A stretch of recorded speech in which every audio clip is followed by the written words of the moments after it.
Capítulo 17. Recuando no tempo. Depois do nosso esforço de autocondensação para o necessário ajuste vibratório, Clarencio abeirou-se dos dois amigos com o amoroso poder que lhe era característico e, em nos reconhecendo, Mário associou-nos à presença ao pesadelo da véspera e passou a clamar. Meu caso não é com a polícia. Não precisamos de qualquer delegado aqui. Acalma-te, amigo, respondeu o ministro atencioso. Não somos quem julgas. Estamos aqui para que te lembres. É indispensável te recordes. E, situando a destra na fronte do enfermeiro, reparamos que Mário Silva aquietava-se de repente. O semblante dele acusou estranha metamorfose. Afigurou-se-nos mais elegante, mais jovem. Abriu desmesuradamente os olhos, depois de alguns momentos, e exclamou, semi-aterrado. Ah, agora me lembro. Meu agressor de ontem é Leonardo Pires. Como poderia esquecê-lo assim tão infantilmente? Como não rememorar? Disputávamos a mesma mulher. Achávamos-nos em look quando conheci a cantora e bailarina admirável, Lola Ibarruri. Quem, senão ela, poderia oferecer-me o bálsamo do esquecimento? Realmente, fiz tudo para separá-los. Ele não era o tipo de homem capaz de fazê-la feliz. Lola trazia consigo a beleza, a juventude e a arte reunidas, e eu carregava no peito o esquife dos sonhos mortos. Deu-me o repouso de que minha alma necessitava, restaurou-me. Mas que domingo terrível aquele na praça embandeirada, em Piraju! Deslocavam-se as forças para a caça ao inimigo. Imaginava, porém, a melhor maneira de reencontrar a mulher querida e, naquela manhã de terrível memória, consegui a simpatia de Frei Fidelis antes da missa. O caridoso Caputinho auxiliar-me-ia, advogando-me a causa. Lola não deveria movimentar-se, entretanto, poderia, por minha vez, tornar à retaguarda. Os maiorais eram meus amigos, obteria por isso o favor do príncipe. Arquitetava meus planos quando encontrei Leonardo. Não supunha conhecesse ele a deserção da companheira e procurei agradá-lo aceitando-lhe a companhia. O suculento repasto exigia algum trago de vinho e Pires não hesitou, ministrando-me o veneno que trazia às ocultas. Ah, bandido! Mário levou as mãos à garganta, como se registrasse enorme sofrimento, e caiu, desamparado, gemendo de dor.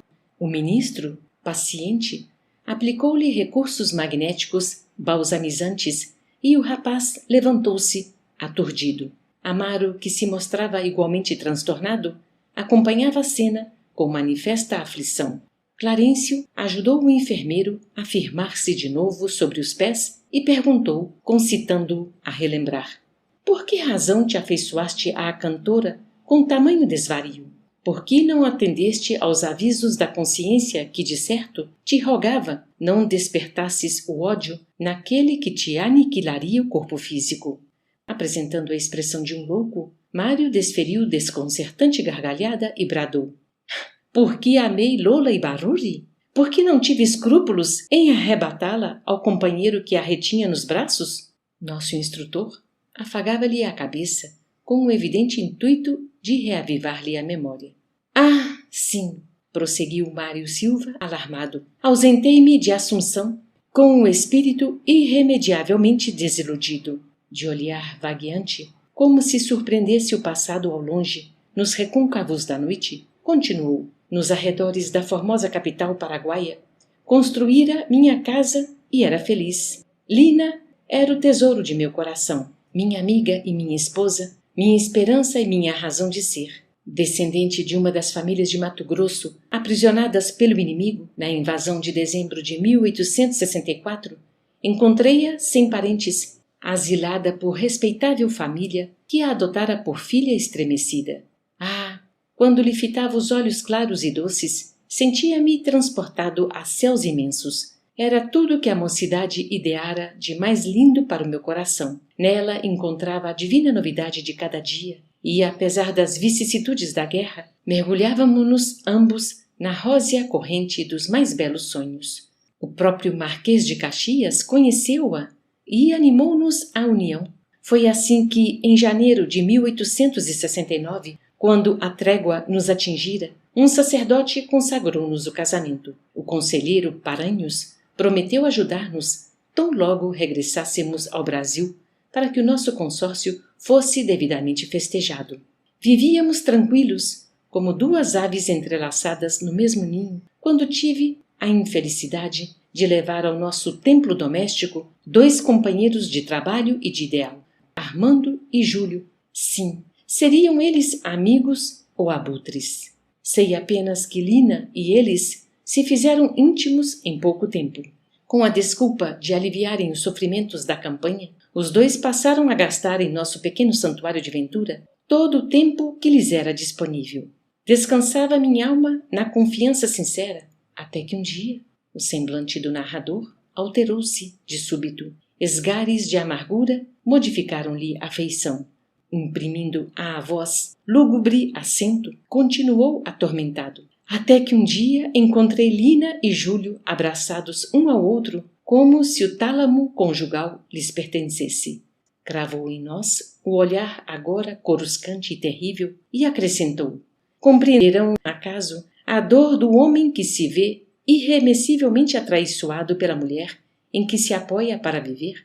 Entenderão o incêndio que lavra no espírito flagelado de quem, num minuto, vê destruídas as esperanças da vida inteira? Tudo é treva para quem carrega consigo mesmo o carvão dos enganos mortos. Não quis acreditar no que via e interpelei a mulher amada. Lina, porém, atirou-me em rosto o mais frio desprezo. Afirmou rudemente que não podia amar-me, senão como irmã, que se compadece de um companheiro necessitado, que me desposara simplesmente para fugir às humilhações que experimentava numa terra estrangeira e que eu, efetivamente, deveria desaparecer. Envergonhado, invoquei a proteção de superiores amigos e fugi de Assunção. Eu era, contudo, um homem diferente. A segurança de caráter que cultivava, brioso, fora abalada nos alicerces. Viciei-me, confiei-me ao álcool e ao jogo. Do militar responsável, desci à condição de aventureiro infeliz. Foi assim que encontrei Lola e Leonardo e não hesitei em exterminar-lhes a felicidade. É muito difícil guardar respeito aos outros quando fomos pelos outros desrespeitados.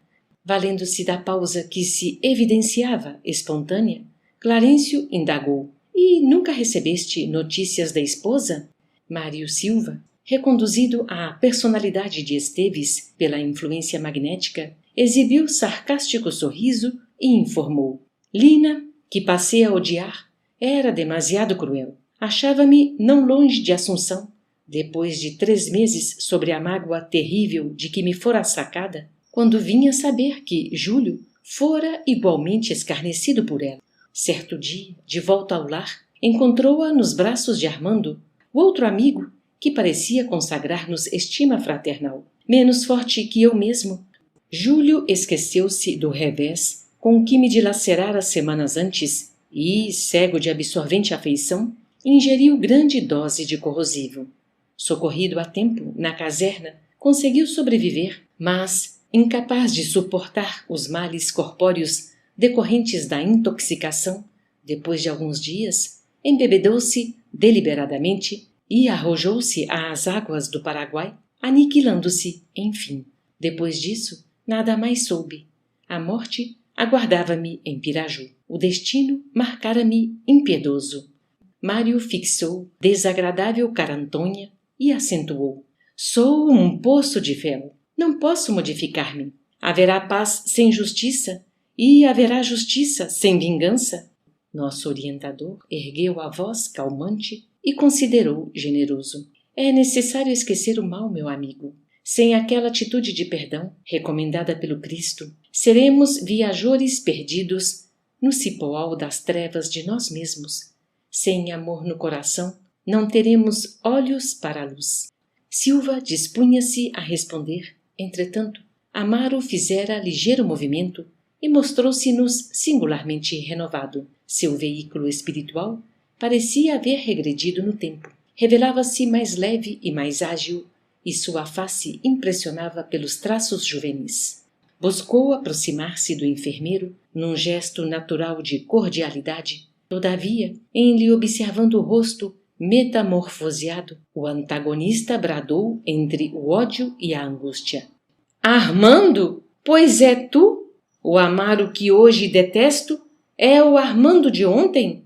Onde me encontro? Enlouqueci, porventura? Instruindo-nos cuidadoso, Clarencio falou rápido. Não precisei despender grande esforço para que a memória de Amaro tornasse ao pretérito. O sofrimento reparador conferiu-lhe à mente e à sensibilidade recursos novos.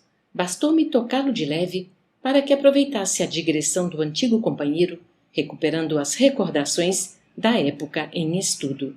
O esposo de Zulmira procurava estender braços amigos ao adversário que o contemplava, galvanizado de assombro. Contudo, recuando de repente, como animal ferido, Mário gritou em desespero: Não! Não te acerques de mim! Não me provoques! O ministro, no entanto, situando-se entre os dois, pediu comovidamente: Tenhamos calma, respeitemo-nos uns aos outros. E, dirigindo-se particularmente ao enfermeiro, determinou sem afetação: Agora é o momento de nosso amigo. Comentaste o pretérito à vontade. É indispensável que Amaro fale por sua vez. A justiça, em qualquer solução, deve apreciar todas as partes interessadas. Contido pela força moral da advertência, Mário calou-se e, voltados então para o ferroviário, que se fizera mais simpático pela serenidade de que se investira, continuamos à escuta.